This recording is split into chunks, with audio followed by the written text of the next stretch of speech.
मागील 15 तारखेला राज्य मंत्रिमंडळाचा त्या ठिकाणी विस्तार झाला। शेवटच्या क्षणापर्यंत आम्हाला त्या ठिकाणी एक शक्यता होती व एक अस्वस्थता होती की या ठिकाणी आदरणीय आमदार भावनाताई गवळी यांचं नाव शेवटच्या क्षणापर्यंत 15 तारखेला सुद्धा 11 वाजेपर्यंत भावनाताई गवळी यांचं नाव त्या ठिकाणी संभाव्य यादीमध्ये होतं व 100% भावनाताईंना त्या ठिकाणी मंत्रिपद मिळणारच होतं।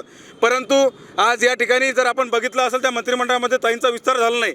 हा या ठिकाणी वारंवार मागील लोकसभेपासून मागच्या लोकसभेला सुद्धा आदरणीय आमदार भावनाताई गवळी यांचं त्या ठिकाणी तिकीट कापून या ठिकाणी या जिल्ह्याचे माजी पालकमंत्री संजय राठोड यांनी कट कारस्थान रचून त्या ठिकाणी आदरणीय भावनाताई गवळी यांचं तिकीट कापलं व जी सीट 100% त्या ठिकाणी निवडून येणार होती त्या ठिकाणी त्यांचा पराभव, त्यांना तिकीट न देण्याचं काम जर सिंहाचा वाटा असेल त्या ठिकाणी संजय राठोडचा आहे।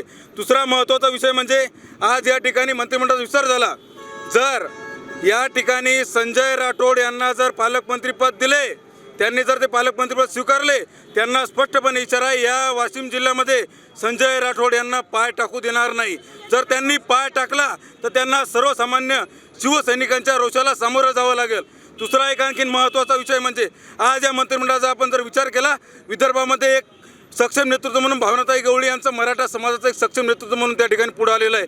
हा या ठिकाणी आमचं नेतृत्वसुद्धा असेल, त्यांनासुद्धा आमचा प्रश्न आहे की संजय राठोड ज्यांच्यावर त्या ठिकाणी महिलांचे आरोप आहेत, महिलांच्या अत्याचाराचे आरोप आहेत, त्यांना या ठिकाणी मंत्रिमंडळात स्थान देऊन एवढा त्यांचा का पुळका आला। आमची स्पष्टपणे मागणी आहे संजय राठोड यांना मंत्रिमंडळातून बरखास्त करण्यात यावे व आदरणीय आमदार भावनाताई गवळी यांचा मंत्रिमंडळात या ठिकाणी मंत्रिमंडळामध्ये समावेश करण्यात यावा। जर या ठिकाणी असे झाले नाही तर येणाऱ्या काळामध्ये शिवसैनिकांच्या उद्रेकाला या ठिकाणी सामोरं जावं लागेल, हे स्पष्टपणे या ठिकाणी तुम्हाला सांगू इच्छितो। एबीपी माझा, उघडा डोळे बघा नीट।